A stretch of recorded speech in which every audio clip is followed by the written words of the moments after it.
This is the Dare Show podcast. I'm a little sleepy, but I need to do this right now. Wait, what do I want to talk about first? Jill? No, Miss Tina. Miss Tina is getting a divorce. Miss Tina Lawson. Um, I think TMZ had. Wait, Tina. Okay, you guys. I did not want to bring it up, but after 8 years, she's filing for divorce. I'm really sad about that, which is so unfortunate. Um, I noticed a month ago, I was on like Instagram. She's always posting on Instagram, which is cool. But it's like once you post certain things, it becomes interesting and it, it brings you into their lives.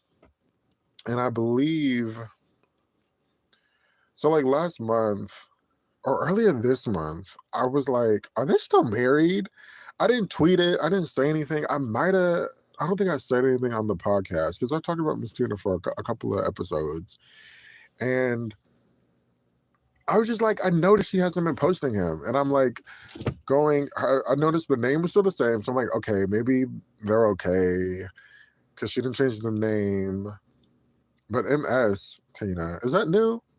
Okay, maybe that's new because I think I would have noticed that because I was looking for like Miss Tina Knows or something like that. But okay, I don't know why that says MS because MS is for the misses, right? Miss, I forget which one it is. Um, the one that's not married, I know that much. Um, but I was like doing the Instagram digging, like nah. They didn't have a lot of posts together, but she always talked about their foundation, what is it called? I don't have Instagram on this phone. Whatever foundation they have for the little kids. So they were like, she's always talking about that. They hadn't posted a picture in a while. And I went over to his Instagram too, and his wasn't that bad. It wasn't anything alarming either. I was seeing if they followed each other. That's what it was. And they were still following each other. So I'm like, okay, nothing's really going on. I don't think they're getting a divorce. See, now I'm gonna have to like start talking out loud about a lot of things because I'm like, like you probably guys aren't probably gonna believe me, but I really was digging and looking like a couple of weeks ago or like last month, late last month, about Miss Tina, and because I'm like they haven't posted in a while. Um, I don't think he's been at any of the shows with Beyonce. They're always on like a boat, a yacht. Um, their little like couples trip. It's so sad. Now there can't be a couple. There's no more couples trip, and it's sad because like they have always gone. I think the road dogs. That's what they're called. The road dogs. Where they go to they go on vacation at different places. It's like the older Hollywood couples. He's a like I don't want to say legend because I don't really know him like that, but he's a staple in like the Hollywood game. His daughter is a famous actress. But yeah, they're getting a divorce. Poor Miss Tina. I wonder that. And okay, the reason why I didn't say anything out loud, I didn't tweet about it, was because I like Miss Tina Knows. I like Miss Tina Lawson. I like Miss Tina so much. She's so smart. She's hilarious. I love her corny jokes. I love her, the all natural Beyonce's hair, the little videos, the support she gives, her just being like a mother to Kelly Rowland, to Michelle, to Angie, to Beyonce, to Solange. So like all these wonderful women, and um her finding herself late, not finding herself late in life, but like her story. Like last episode I talked about Miss Tina. And I just love Miss Tina. I'm like, I don't want to mess with anything because I'm like, if I see her in Houston at the Houston show and she's like, come party with me, I'm partying with Miss Tina. Like, that person was so dumb. But, anyways, That's why I didn't really say anything. Um, Jill Zarin and Bethany with two N's. Oh my god, you guys! I think something bit me, and I'm itching my leg like ridiculously. But anyways, Jill Zarin and Bethany from Real Housewives of New York City, they sat down together because they're doing a bunch of podcasts, I believe, and it was interesting to see. Um, I'm just trying to figure out if anybody knows, why does Jill Zarin get such a bad rap? Because I like Jill Zarin and I don't find her problematic. I think the only like really problematic, maybe she was like overbearing on the show. Maybe that's what people didn't like, and they're kind of like keeping that reputation with her. But I'm just like, Jill was so cool and so relaxed on Girls Trip with that Dorinda hosting in the Berkshires. That was a mess, but very entertaining, but still a mess. Um, Jill,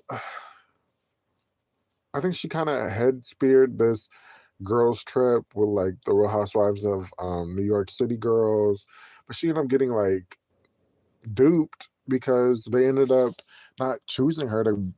They ended up not offering a salary that she deserves, that they all deserve. She just wanted to be equal. And I commend her on that.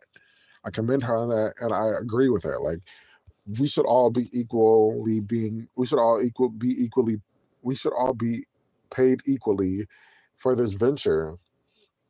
And I agree. And it's like she doesn't need the money. And you know what, Jill, thinking about Real Housewives earlier years compared to the last like 4 or 5 years, two completely different shows. And I'm like, thank God Jill didn't go back to the Real Housewives of New York, because Jill doesn't seem like she's a drunk. I feel like everybody on that show was drunk all the time. Dorinda drunk, Ramona drunk, Sonia drunk, just drunk and then just fighting, arguing about nothing, or arguing about like ridiculous things. Sonia never getting over Luann taking her fuck buddy. It was just like they were just drunk, and I'm like, I don't see Jill as a drunk. I don't see Bethanny as a drunk like that.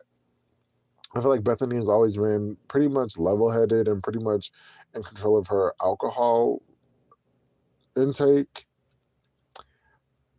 Alex, so, like, it was like authentically crazy people living their crazy lives. So I'm like, I'm not sure why Jill gets the bad rap.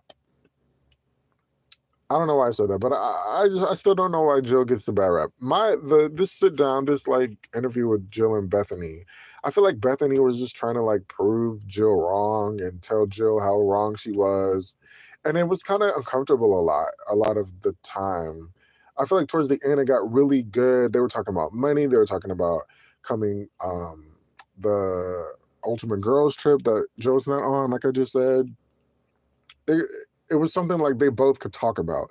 Yes, it was fun like seeing them together. I did really enjoy those the earlier New York seasons. I remember watching New York before Atlanta. I think, yeah, because I feel like Atlanta, I was like, I had moved. When did I move? I think it was like the fall it had came out, or like the pre-fall. I remember watching it, and that had to be like 2007. I feel like, or early 2008. Um, I remember watching. Yeah, I remember watching New York because I really was kind of obsessed with New York. Tyra had like moved her show to New York from LA. And it was like the buildings and the on top model became this high fashion thing, and the bang Tyra had wore, and it was just New York. So I definitely like it fed my New York alleged addiction or whatever. And then I ended up getting Grand Theft Auto Vice City. Not Vice City, Liberty City, because it was like New York, New Jersey.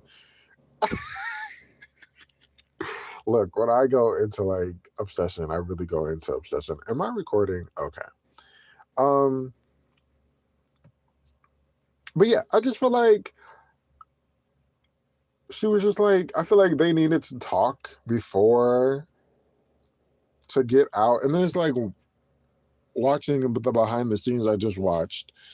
Bethanny still was like going in on her, like just uncomfortably like telling her how bad she was. And this is what I remember. I mean, Jill was like, Bethanny was like one incident. Bethanny was saying when Bethanny got her talk show, some higher up or whatever told her that Jill said that she was very jealous and that she didn't deserve it or something like that, or Jill wanted her own show. And Jill's like, well, I didn't say that. Like, I'm telling you, I didn't say that. I'm telling you that's not what I felt. I was so happy for you.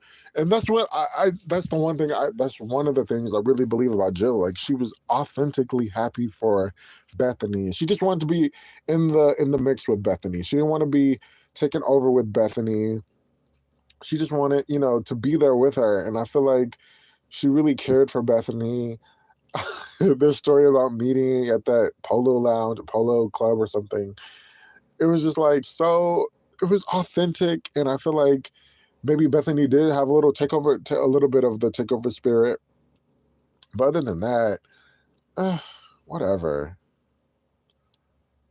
A few other. I don't know what the heck I meant with a few others.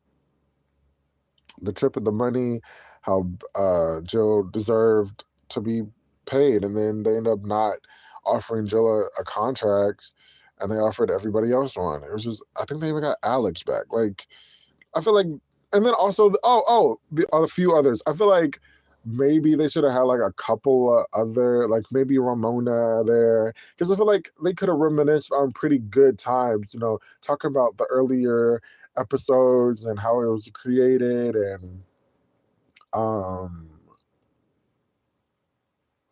how much they were paid. Somebody said they've never heard housewives talk about why, like Nene just like revealed that they were all paid like 10,000 or something for the first season or something like that. And I'm like, why are you guys so shocked about these earlier shows that have never been done, these earlier franchise shows being paid so little in the beginning? Now, allegedly they're being paid, $1 million or a couple million to do the show. So I'm just like, why are you guys so shocked about how little the pay was? It's not that, you start at a job, they're not going to pay you a whole lot. I started this freaking job with 10 an hour. And now I'm not at 10 an hour, right? So I'm just like, and I've been there for like 6 years. So I'm like, you grow over time with money.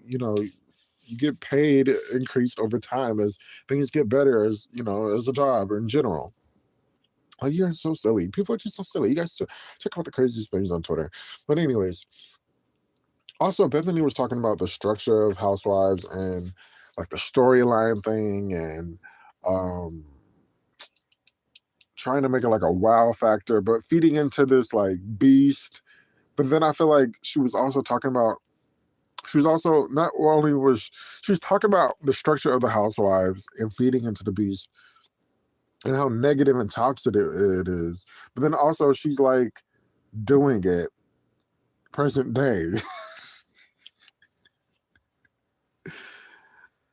And I'm just like, what? I just don't understand Bethany. But other than that, it was a pretty interesting, pretty good talk. It was like an hour long. I think they have more. Hopefully, it does get their dynamic is. Bethany talking about how she does not want to be besties with Jill is so cringy. It's so like, okay, are people asking you this? Why are you telling? Why? Because she said it multiple times. She said it behind the scenes. She said it to Jill's face multiple times. It was just like, Okay. I don't know how to. I don't know how to feel about that. I feel like I want to say it's insulting, but it's like it's TMI. It's at the end of the day, I feel like it's just TMI. Like you don't need to tell us everything, Bethanny. When it comes to you and Jill, eh. But that was the first of like reality show friendship breakups or housewife breakups because they were besties. They were fun together. The New York, Bethany and her ragging on Jill and the accent. It's hilarious. It's funny. But also, I don't feel like Bethany is as funny as she used to be. And Jill looks really incredible. Jill looks really, really great. I do. I feel bad for Jill. I don't know. I don't understand why she gets the treatment that she does. Okay, so Azealia Banks. Azealia Banks needs to do a Dare Show podcast, or not literally. She needs to go up on YouTube and hit live like I do, because who has time to read Azealia Banks' 3-page rants on Instagram stories at that? They're on the stories where they have like 15 seconds and then it moves on. So I'm just like, Azealia, who has time to read all this mess that you're writing? Please, Azealia,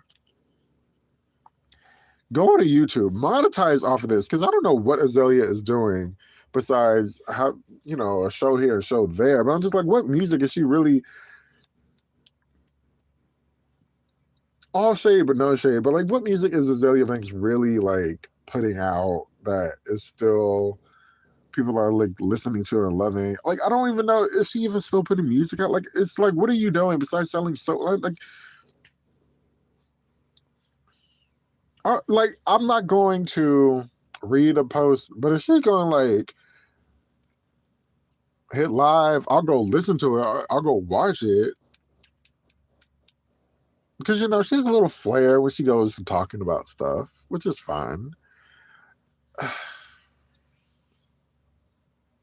I don't know, you guys. Let me know what you guys think. Think. Thanks so much for listening to the Dare Show podcast. Shout out to Miss Tina. If you got an extra ticket for the Houston show, let me know. Bye, everybody.